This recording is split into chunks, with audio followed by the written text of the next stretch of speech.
നമുക്കിന്ന് മുതിര നന്നായി കുതിർത്തിട്ട് അത് ശർക്കര ഇട്ട് വേവിച്ച് തേങ്ങയും കൂടെ ചേർത്തിട്ട് കഴിക്കാൻ നല്ലതാണ്. അതിനായിട്ട് മുതിര നന്നായിട്ട് കുതിർത്തതാണ്. ഇത് ഇനി കുക്കറിൽ വേവിച്ചെടുക്കണം. അതിലേക്ക് ഒരു കഷ്ണം ശർക്കര,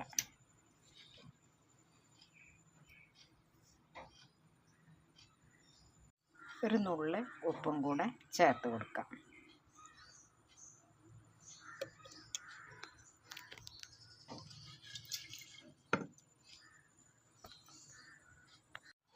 ശർക്കര, തേങ്ങ എല്ലാം കൂടെ ഇട്ടിട്ട് ഉപ്പും കൂടെ ചേർത്തിട്ട് മുതിര പുഴുങ്ങിയതാണ്. ഇത് നല്ല ടേസ്റ്റാണ്. കട്ടൻ ചായൻ്റെ കൂടെ കഴിക്കാനും ചായൻ്റെ കൂടെയൊക്കെ കഴിക്കാനും നല്ലതാണ്. നിങ്ങളും ഇതേപോലെ ഒന്ന് ചെയ്ത് നോക്കുക, കഴിച്ച് നോക്കുക, അഭിപ്രായം പറയുക, സപ്പോർട്ട് ചെയ്യുക. Thank you.